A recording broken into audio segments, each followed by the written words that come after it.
Dead end.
that blended a number of different types of horror, jump scares and blood and guts and psychological horror and traps and puzzle solving. But it's a survival horror game at its core. It's about scarcity of resources and trying to sort of keep your wits about you and survive the next 30 seconds, the next 2 minutes. See, and I love that about this game, because instead of it just being like, oh, you have unlimited supply to shoot all the, crazy alien characters that are coming at you, you really have to think about how you're going to use those last couple bullets. Maybe you light this guy on fire instead. Maybe this guy you shoot doesn't stay down. And I love that classic horror thing where you shoot some guy, he goes down, and you walk by, and then he's actually just pretending to be dead. So you have that classic horror jump that I love about this game. And I also really want to talk about the environment of this game, because it's so lush. The dynamic lighting, the animation. Talk a little bit about the technology that went into creating this landscape. So when Tango started making this game, they looked at technology and decided they wanted to use id Tech 5 as the basis for the game, because they felt like it was very adaptable. But obviously, id Tech was designed by id to make first-person shooters, first-person games, and being a third-person survival horror game has different demands and requirements. And so this is a heavily modified version of id Tech 5 to support third-person cameras, to do a lot of the things you were talking about, like dynamic lighting and shadows, because as a survival horror game, you really need those things to set the right tone and to create environments that Sebastian is playing in that feel very realistic and create that sense of immersion that's so important to a survival horror game. There's this one moment in part of the gameplay that's been released where you have to hide inside what looks like a locker, and all you see are the 3 little slits of light as this guy's with a chainsaw trying to chase you down. And I notice with myself, I'm breathing heavier. I'm so involved in just that, and you don't see anything. All you see is these 3 little slits, and it's so powerful. When you take away all that extra stuff, it really made it feel like you were really in that moment with the character. What I also really love is the sound design.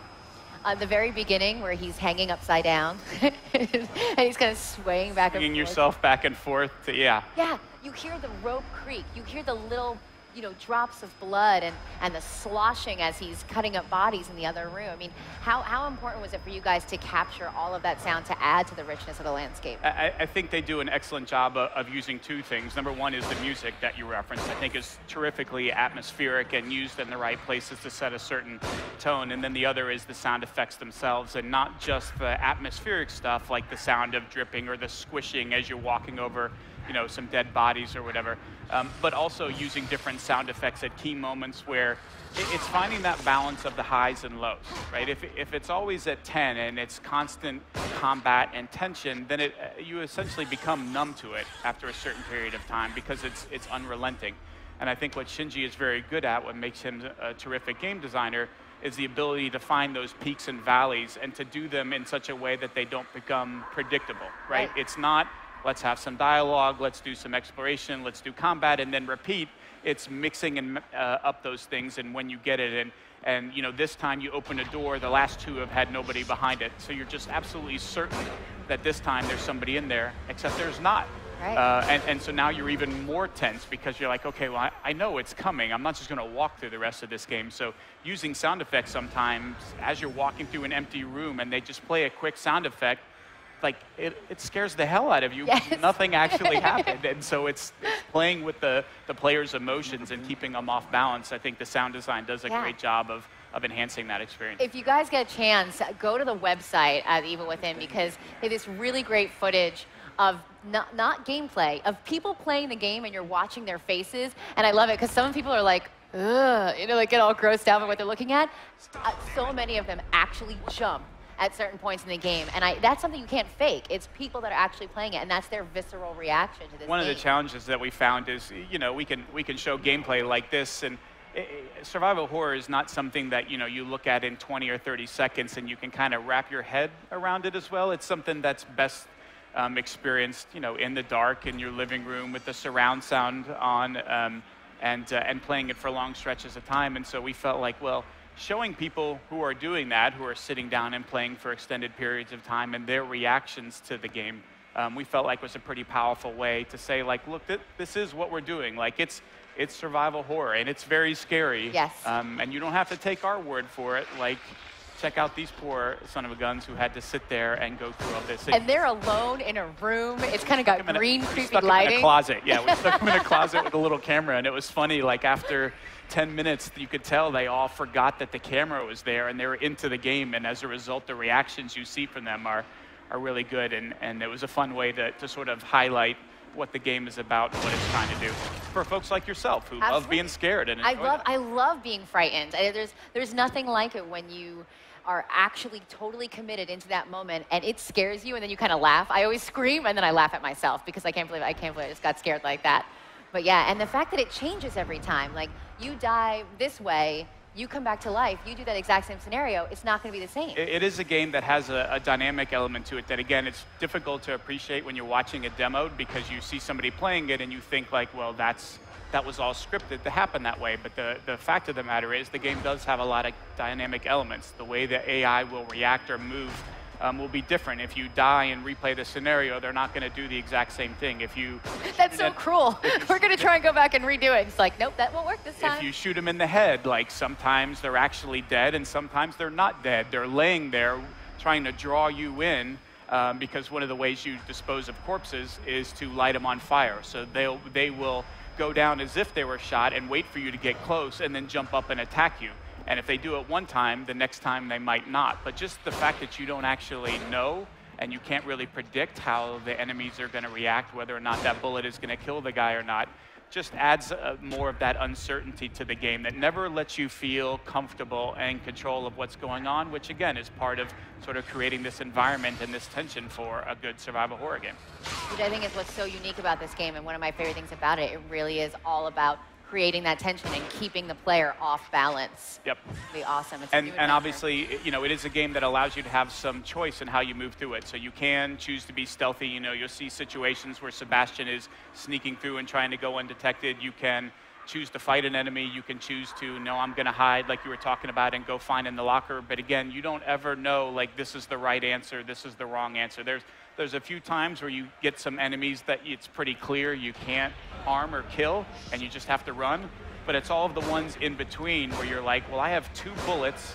Like, maybe I can kill that guy, or like, maybe I'm going to die badly. And it's that uncertainty and allowing you the flexibility to figure out how you want to handle a situation. Are you going to leave the traps in? All units, 1199 Beacon Mental Hospital.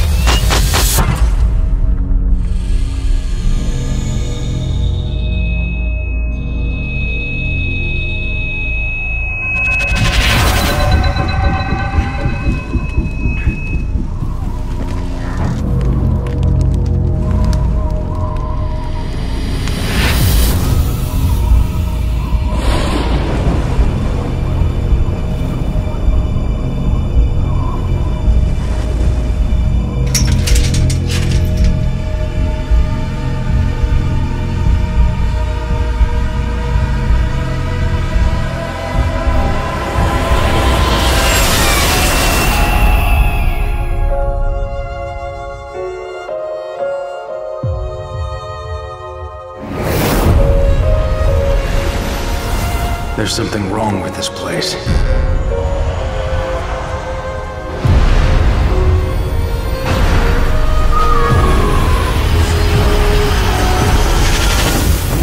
God damn it!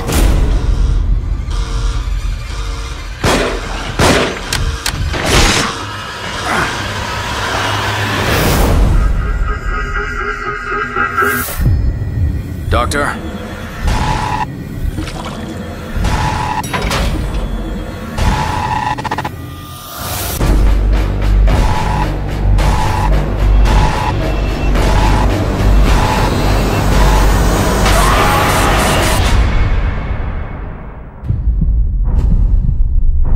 Am I going crazy?